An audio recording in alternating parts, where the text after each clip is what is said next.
തൃശൂരിലെ വോട്ടർ പട്ടിക ക്രമക്കേടിൽ നാളെ കൂടുതൽ വിവരങ്ങൾ പുറത്തുവിടുമെന്ന് LDF സ്ഥാനാർത്ഥിയായിരുന്ന VS Sunilkumar.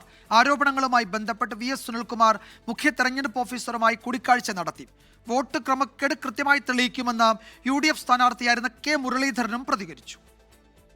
Thrissur parliament മണ്ഡലത്തില് BJPയുടെ നേതൃത്വത്തിൽ നടന്നിട്ടുള്ള വോട്ട് കൃത്രിമത്തെ സംബന്ധിച്ച് നടത്തിയ പ്രതികരണത്തെ തുടർന്ന് സംസ്ഥാന election chief officer Rathan U Kelkar എനിക്ക് കഴിഞ്ഞ ദിവസം ഒരു നോട്ടീസ് തന്നിരുന്നു. അപ്പോൾ ഇന്ന് ഞാനതിന് കൃത്യമായ മറുപടി കൊടുത്തിരിക്കുകയാണ്.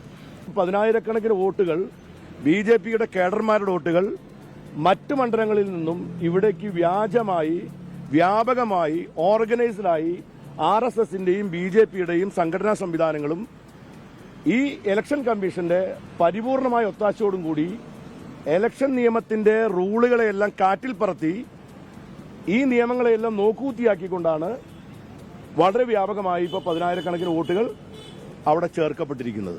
അതിന്റെ വിശദാംശങ്ങളെല്ലാം ഇനിയും വരാൻ പോവാണ്. തൃശ്ശൂരെ വോട്ടർമാരെ വഞ്ചിച്ച അവരാണ്. കാരണം തൃശ്ശൂരുള്ളവർ വോട്ട് ചെയ്തിട്ടല്ല അധികം ജയിച്ചത്. തിരുവനന്തപുരത്തും കേരളത്തിൻ്റെ എല്ലാ ഭാഗത്തുനിന്നുള്ള ആൾക്കാർ വോട്ട് ചെയ്തിട്ടാണ്. ഈ മുഴുവൻ വോട്ട് എല്ലാ നിയമങ്ങളെയും ലംഘിച്ചുകൊണ്ട് ചേർത്താണ്. അത് ഞങ്ങൾ തെളിയിക്കാനുള്ള ശ്രമത്തിലാണ്. അതിൽ ഞങ്ങൾക്ക് BJPയുടെ സർട്ടിഫിക്കറ്റിൻ്റെ ആവശ്യമില്ല. എല്ലാ കേസും എല്ലാം പഠിച്ചതിന് ശേഷമാണ് കാര്യങ്ങൾ പറയേണ്ടത്.